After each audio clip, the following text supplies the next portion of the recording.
Good morning, everyone, and thank you, Ken and Infraday, for bringing us all together to get a little smarter about infrastructure. Now is the time. It's finally infrastructure week, or year, or month, or decade. Probably take a decade or two to spend it all. We're going to shift gears a little bit and go from transportation to resiliency, coastal resiliency in particular. We've got a terrific panel. Like the former panel, we're not going to take questions from the audience, but we'll all hang out afterwards. Directly after this, you can get your coffee and reload and ask us questions. So please do come prepared. But I'm very excited. Andrew Kimball provided a nice segue in talking about their ambitious coastal resiliency plans. We're going to dive a little deeper into that. Great. Yeah, leave this first slide up. And we're also clearly visual communicators because we all needed our slides, not quite as a crutch. So hopefully you can all see this. But I did want to set the table here and look at where we were 500 years ago, pre-development, pre-colonization. You can see the sort of expansive wetlands that were all around the city. And yeah, it's ancient history. Why is it relevant? Can you go to the next slide? 500 years of development. We're going to see, oh. Yeah, thank you. We shifted, so now this is Sandy. And if you were to toggle back and forth, you would see that pretty much the 500-year storm that was Sandy, the wetlands came back to life. They reasserted themselves. Regardless of roads, that's me standing at the Battery Tunnel underpass where we found fish washed up. So I like to remind myself of where we were only 10 years ago. And that's really important. I mean, this, thinking about the infrastructure we need to make our cities more resilient and really retrofit cities after 500 years of development is not a small charge. Luckily, as you just heard, there's infrastructure money. Now, the federal infrastructure money, yes, is geared towards transportation. It's critical. We got to move around. You heard the speaker from Massachusetts talk about their State Bond Act. New York voters just passed a little more than a month ago, the New York Bond Act, actually called the Clean Water, Clean Air, Green Jobs Bond Act. Broad coalition of labor, environmental groups, and industry groups.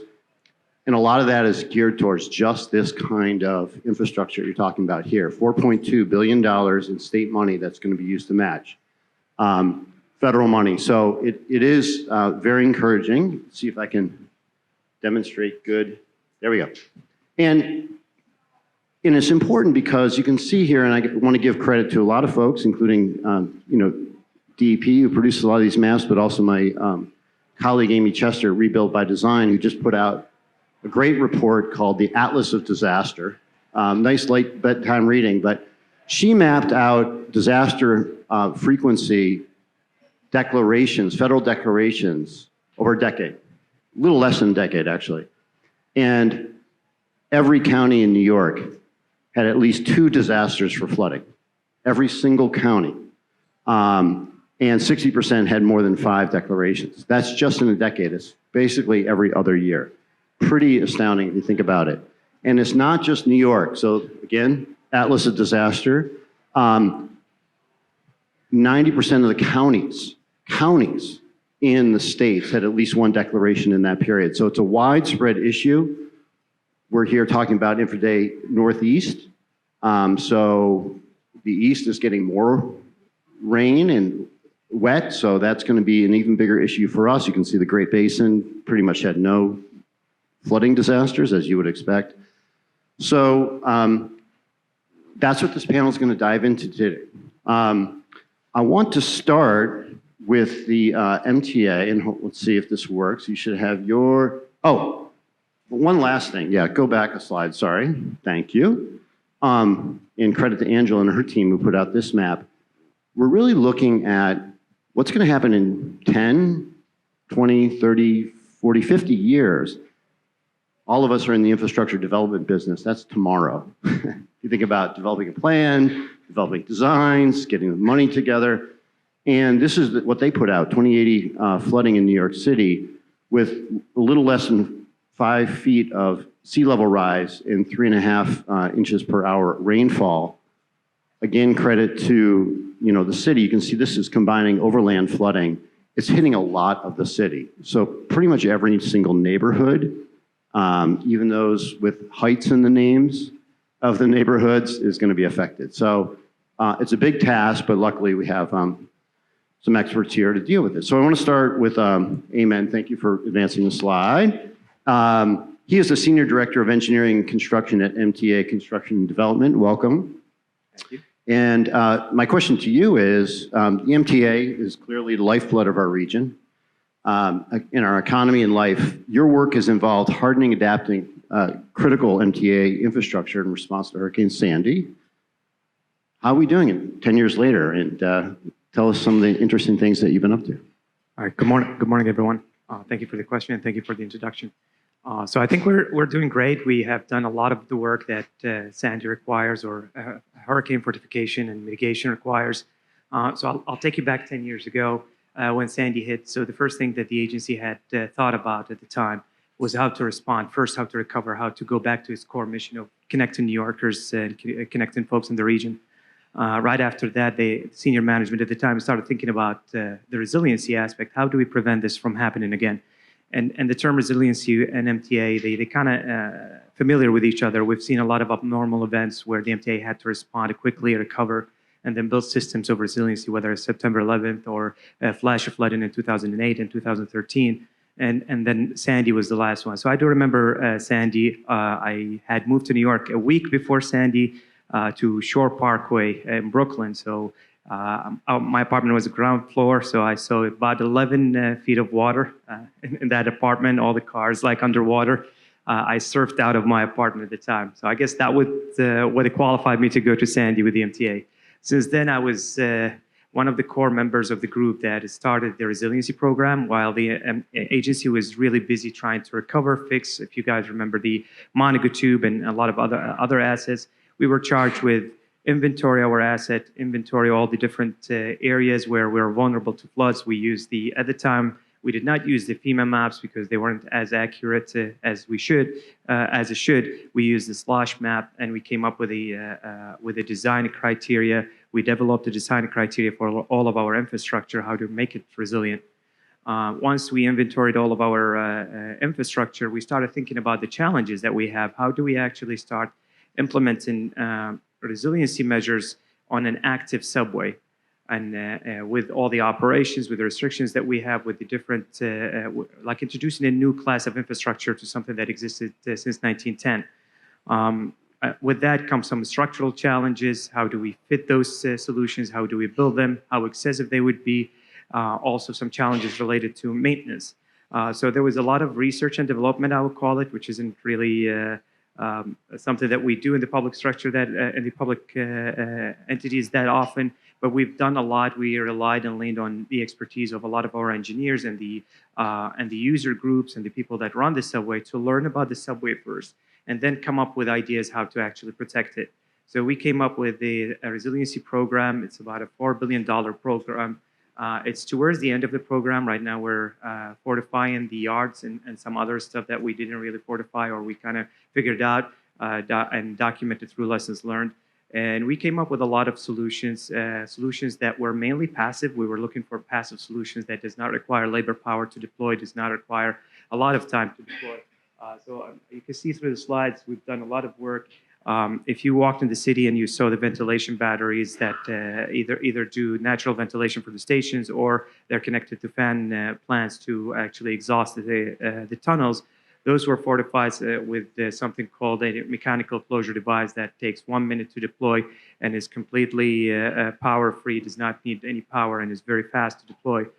We also engaged some of the vendors, one that you saw on the first slide, where they made us a gate that we can close subway entrances, and the material that was used for that is the same material that is used for the NASA suits, space suits. Also, we had to look at our critical infrastructure, such as electrical comm in the yards and on the right-of-way, and we had to elevate those.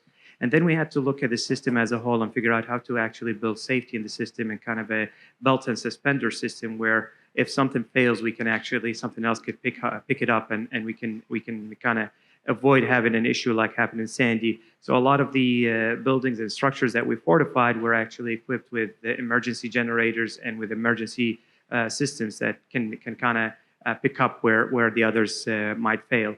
So I could say that we're towards the end of it. We're actually doing really good, and we're learning a lot from this. And whatever we're learning about the flood, coastal flooding could be applied to flash flooding and other situations. Thank you for that overview, and it's really impressive. I'm looking forward to seeing it at my local station coming up. I do want to turn to Eric Wilson, who's the Vice President of Climate Resilience and Sustainability Planning, Capital Strategy at MTA Construction Development. Eric, you work with Eamon, but you focus on planning for the future. So tell us, pivoting from the immediate response and all these great projects that are going in the ground right now or imminent, what's coming up? How are you planning for post-disaster response and proactive climate development? Yeah, thanks a lot, Carter, and good morning, everyone. I'm really happy to be here with you all this morning. So undoubtedly, we've brought down a lot of risk through all the amazing projects that Amen and others have been implementing since Hurricane Sandy. And just for a little bit more context, my role in the MTA is in the capital strategy team. Amen's in the delivery team, so actually building stuff, and we're thinking about the future. And we're now thinking about how we can be more proactive. You know, Sandy was a tragic event. It hit our infrastructure significantly. Many of these projects are an effort to address our legacy systems and make them more resilient to future coastal events. But there's other risks that the New York City region faces. You showed a map of pluvial flooding that DEP did, inland flooding. Certainly the Twitter feeds of Ida impacts and subway systems really exposed some of our vulnerability to that risk. Extreme heat, additional coastal flooding that's not resolved by some of the Sandy projects that have been. How do we, as an organization, pivot to using future-facing climate risk information and incorporate it into our capital planning so that more and more we're starting to see asset planning as a mechanism for implementation of resiliency, climate resiliency? How are we proactively doing risk assessments across our entire system to these risks? How do we understand the vulnerability of the components of our system to extreme heat, to inland flooding, to wind, and how are we programming that into our day-to-day capital plan? So, you know, I would say that right now we're definitely at this inflection point where we're coming off this amazing capital program, whole new asset class of infrastructure being installed into MTA assets, and moving into this point where we're thinking about the future and how do we actually use these climate forecasts prepared by the New York City panel on climate change. NYSERDA is doing a statewide effort called ClimeAid.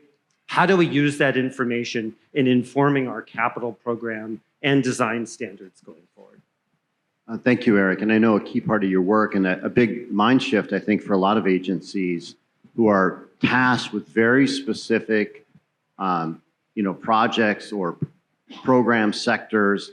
A big mind shift is working across sectors, really across silos, but even between state and city to work with agencies like DEP. And by the way, you might wonder, what's a nonprofit exec doing here? We partner with our next speaker, DEP, to build out green infrastructure. And I know MTA does because it pumps out probably hundreds of millions of gallons a day sometimes. So I do want to introduce our next speaker, Angela Licata, who's the Deputy Commissioner of Sustainability at the New York City Department of Environmental Protection. Angela, DEP has built out its green infrastructure program over the last decade in response to regulatory mandates and already has the largest such network in the country with over 11,000 decentralized assets, which is really impressive. How is that approach being adapted to address present, I guess if you say, with Hurricane Ida and also future climate risks? Thank you, Carter. So I'd like to begin with the problem, right? As we just described, we're seeing a lot of pluvial flooding. I'm going to come here so I can see my own slides. And we have a very impervious city. It is clearly a city that is very dense, but it is also mainly paved. So that whoops, my slides are advancing beyond me. They're ready to dash along. Anybody know why that's happening? Did you have the exact number? I might have hit something. Okay, here we go. So with respect to what we're doing in green infrastructure, we have spent a lot of money chasing a problem known as combined sewer overflows. So we started our green infrastructure program looking at how to soften the landscape to reduce the combined sewer system and to reduce those overflows and to improve water quality. We quickly have learned, and we're adapting as we go along, that this is a tremendous strategy with a lot of potential, and it can really help us in increasing our resiliency in the city as well. So what you see on this legend is blue, what's in final design, the yellow's in construction, and the green is already constructed, and that's what Carter mentioned, over 11,000 assets, managing over 2,000 greened acres. What's a greened acre? It's 1 inch of rain over an acre of land. So it's really a volumetric goal. And whoops, wrong way. Okay, here we go. So that's what a right-of-way green infrastructure practice looks like when it is as best it can be. We do have some issues associated with keeping them green, with removing litter. We also have homeowners that don't really like that look. So we have adapted to infiltration basins, which basically is a concrete top. It looks very similar to what you would see on most residential streets, but what's happening, all the work is underground. So you're getting an inlet structure. There's about 5 feet of engineered soil beneath this, and what's happening is the stormwater is infiltrating. And here, Carter mentioned the Trust for Public Land. We are so proud of our partnership. This is a school in the Bronx. These schoolyards are typically paved from lot line to lot line. What we're able to do with these sites is store the water under the play features, and by doing that, we're able to keep generally all the flow from most of the storm events from getting into the sewer system at all. And the Trust for Public Land comes in, and they work with other partners to purchase the play equipment and some of the above ground amenities. So a tremendous opportunity for us, because one thing you'll notice is that basically the land area in the city is about half publicly owned and half privately owned. So in order for us to accomplish our goals, it's extremely important for us to get that right of way, which is about 30% of the imperviousness. We also have to get the public land, the NYCHA with New York City Housing Authority, the schoolyards, and we also, our parklands, and we also need to get the private. So this is a private site. This is Brooklyn Grange. They grow vegetables for selling to nearby restaurants. And we also threw in a gray slide because gray is a really important component of anything that we do. And we retrofitted this site as it was just about to get into construction. So that's a flood barrier wall. All the electrical equipment was raised above the flood level. Very important, as our friend from Eric mentioned, you need to be able to recover quickly after an event. So even if you do get a lot of inundation, you want to recover. So our latest tool, I'm going to just, what, another minute? Yeah. Okay. Cloudbursts. So as we said, now we're looking to take this to the next level. Cloudbursts, what they do is they collect water, not on a site-by-site practice, but in tandem. So there's a variety of practices that are meant to work together to address sudden downpours. And basically the concept, absorb, store, and transfer the water in a way that is detained. And our programming is essentially coming to the point where we're going to announce our first 4 cloudburst hubs. We call them hubs because, again, they're working in tandem. We have about $360 million or so internally. We're applying for FEMA and federal grants, which is extremely important. And we're going to be working with our partners at the New York City Housing Authority and the School Construction Authority to do projects on their land, but also projects within the community itself. So this is going to be a true public-private partnership. And basically, this is really important, and you'll hear more about this as you hear more about cloudbursts over time, but the technical feasibility screening is extremely important. You know, what is the cost benefit on this, right? How much water are we able to capture? Is it worth the investment? Then we're doing dynamic modeling to see how we improve the situation. All the maps with a lot of the blue on it, we want to see how that dissipates. We want to look at social vulnerability indexes. That's very important to us. Population density, the number of facilities that we are protecting. All of this helps with our prioritization strategy. And I'll let it rest there. Okay, thank you, Angela. I mean, I think if one theme that has emerged is partnerships, another theme might be dual purpose infrastructure, or triple purpose infrastructure, or quad purpose infrastructure, from things we work on like active transportation corridors in power line rights of way. That's a big project we have, to some of these parks that can absorb stormwater. To, I know one thing that DEP's done a great job with New York City DOT on is working on permeable pavement and have that, the roadway and parking lanes be conveyance. So that is very impressive. I want to call up, can you bring up Joe McDonald's slides in the back? Thank you. So Joe is the principal and founder and chief sustainability officer of Urban A&O. So Joe, you work, we're going to zoom out a little bit, worldwide, going global now, with cities and regions around the world on their infrastructure needs. How does New York compare? Of course, we're competitive, but also in the Northeast. But what innovative ideas have you seen that are working elsewhere we might think about bringing here? Let me take that. I'll jump down here. I need to see my slides. So, speak to the mic. Yeah. So my firm works internationally. We're a small firm, but we've been around for 20 years. And we, in 2017, as a group, we decided to go carbon neutral with all of our new architectural projects. So that was, I'll advance my own slides if you don't mind. Thanks. So that was kind of a big commitment in 2017. Not a lot of architecture firms were doing that. So, yeah. Yeah, thanks. So, you know, I'm coming from private practice. So among the group today, we've heard about policy and we've heard about funding. But another, probably the third leg on the stool is design.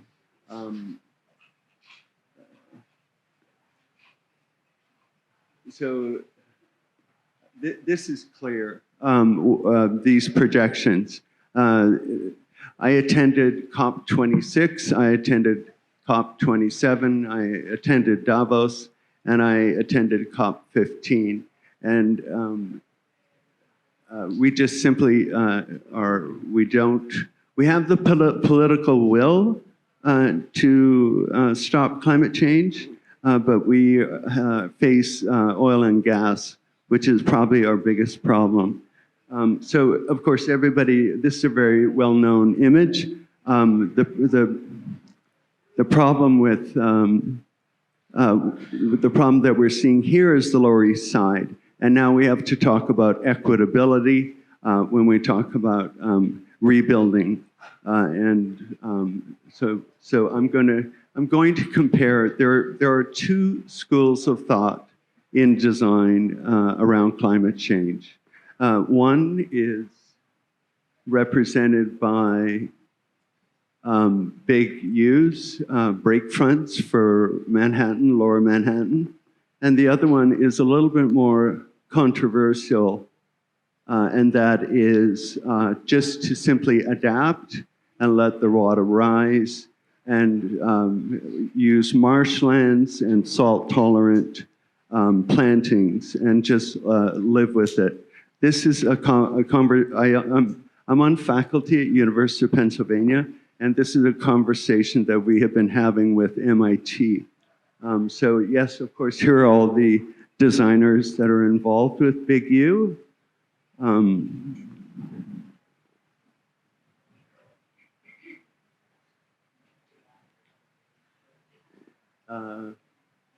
Yeah, and so this is probably the latest image that has been released. It's the east side, and this is actually under construction now.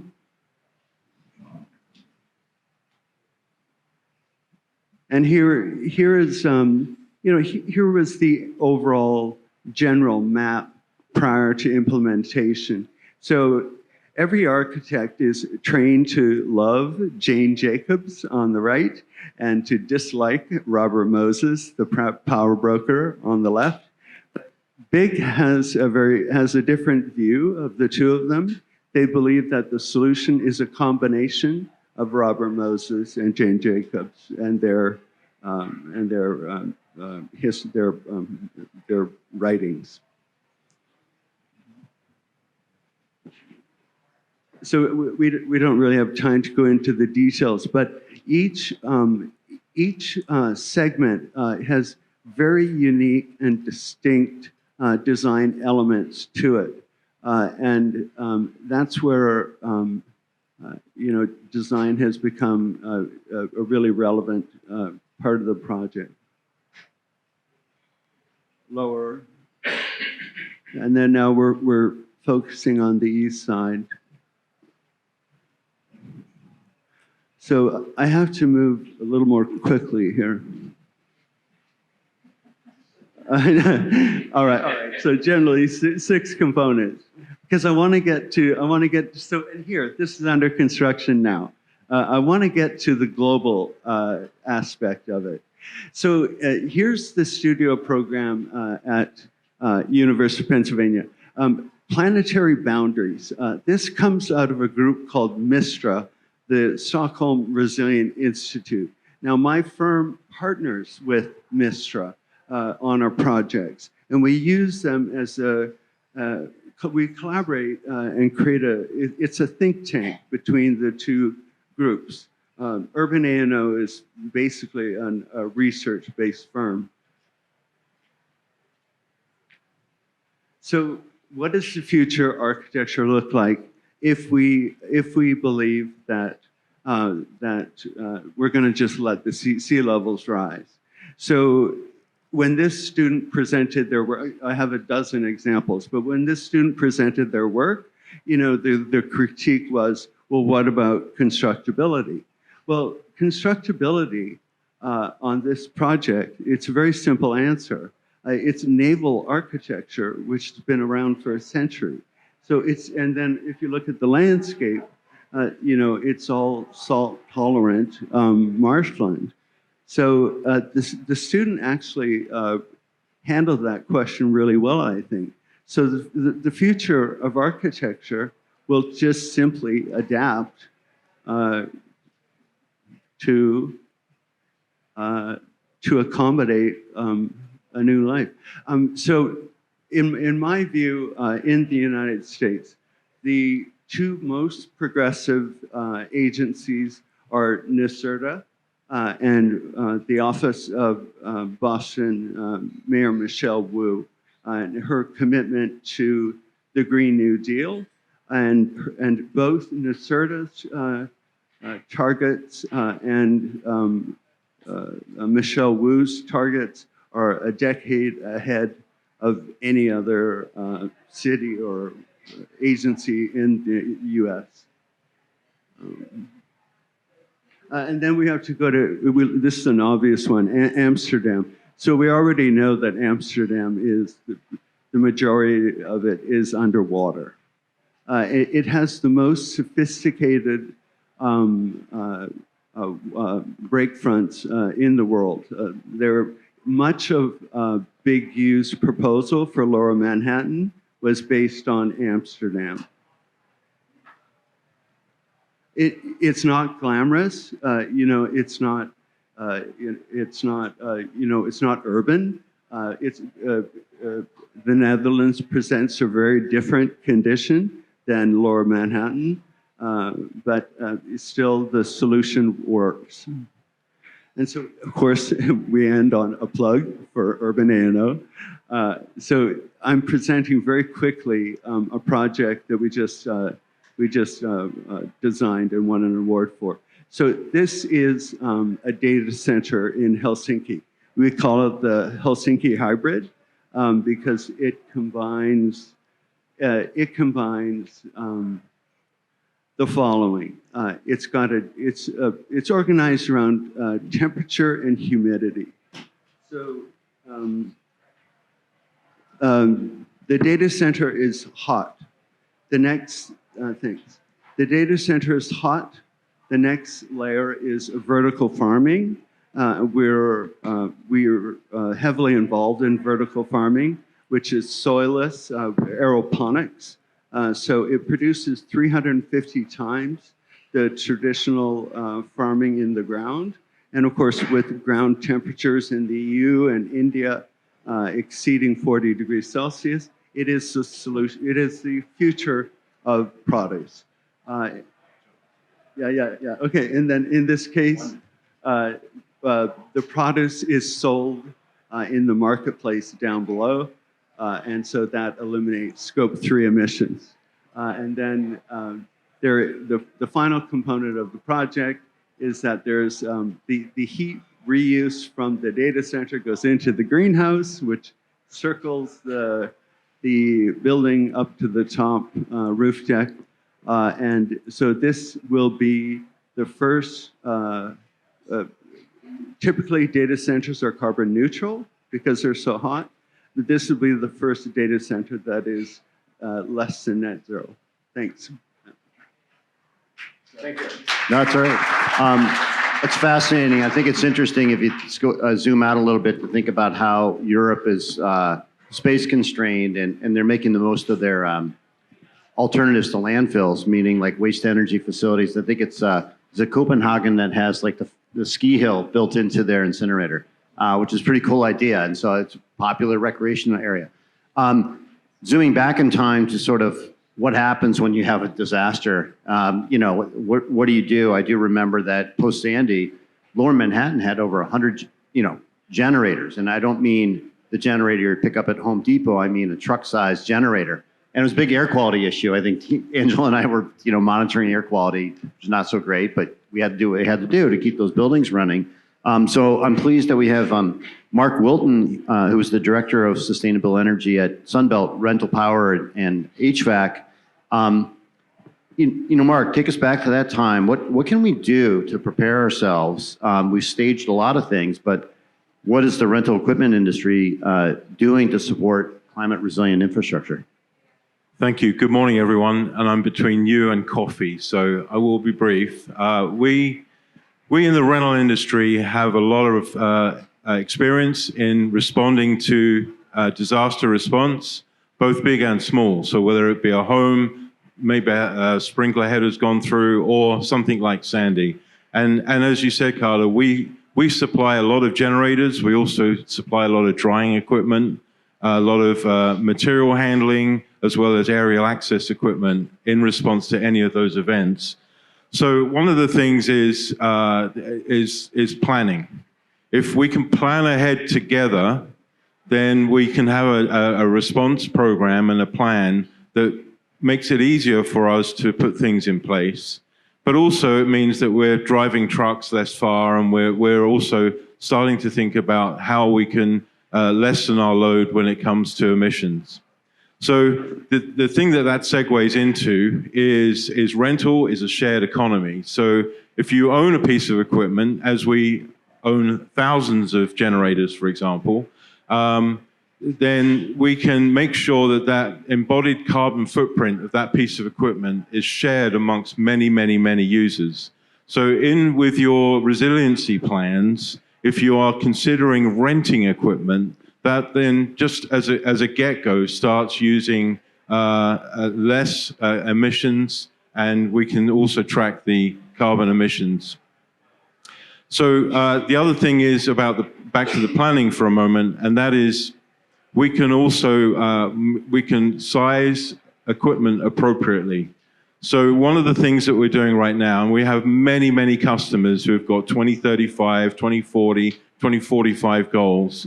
There are many customers who would like us to eliminate diesel in the next 2 days, next 2 months, next 2 years, something like that.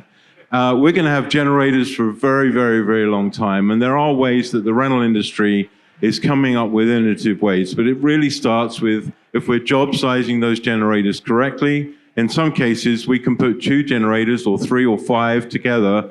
And then we're putting energy management into the load that is being called for in those particular cases. So, for example, some of the things that we're looking at now, and Eamon mentioned batteries. So one of the things that we can do going forward as a rental industry is to introduce battery systems. So we can store the energy and use it when it's needed. In current cases, we've got a fleet of generators, for example, at Sunbelt Rentals, and we're pairing those with generators so that the generators are there to recharge the battery, and then the battery carries the load. And really, these are smaller devices, but already we're looking at, in 2023, the industry will be going larger. So right now, we're looking at those smaller generators that you would have seen in Sandy, not necessarily the larger ones. But they're going to, over time, be replaced so that we can actually put energy storage systems, otherwise known as batteries, in conjunction with generators or just running them on their own. A couple of other things, some obvious ones, solar light towers. As we get better at the technologies, then that becomes a product that we can service and supply in the rental industry. Someone mentioned earlier about telehandlers and equipment. More and more equipment, someone mentioned about buses going electric, or more rental equipment is going electric as well.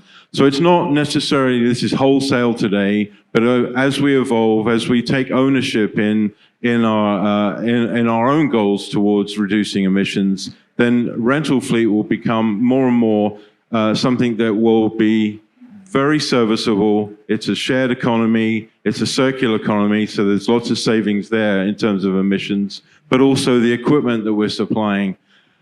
The other thing is supply chain. So supply chain right now, there's a lot of people trying to put in an EV charging infrastructure, and a lot of that switch gear and the equipment that goes into all of that infrastructure is something that we as an industry are supplying temporary equipment, so that in some cases that works as a proof of concept, in some cases that works as a disaster response. So if you're trying to get out of a particular zone or area, then what do you want? You want power at your grocery store to get your formula and your water. You want to go to the bank and get some money, and then you want to get out of town. And if you're in an EV, then there may be things that we as a rental industry can come up with so we can help you get down the highway and out of harm's way. So, and I have 2 minutes. So just all of these things are getting bigger and better. The technologies are improving. There's a lot of interest around using hydrogenated vegetable oil in place of diesel, for example. So that's something that works well in Europe because there's an infrastructure to support it. It's something that we're looking to get in the rental industry here in the States. Similarly, hydrogen combustion or hydrogen cells. We're seeing some bus and networks starting to convert to some of these alternative fuels. So then will also the rental industry follow suit. So really, it's about energy management. It's about how we can provide and measure, monitor, and meter, in some cases, some of the things that we're providing as a rental industry. And the more data we can provide, the better we can do the planning.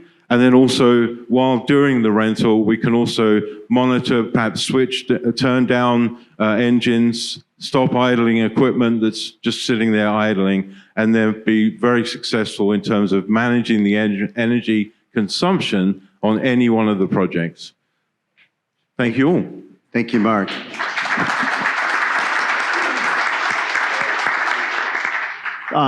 That concludes our panel. So, we'll all hang around and have coffee. Come approach us if you have a question. I think you've heard everything from, what you need to do to stage equipment ahead of time, I love the monitoring aspect. That's certainly something new that would have been useful 10 years ago. And look forward to seeing you all. So, Ken? Thank you.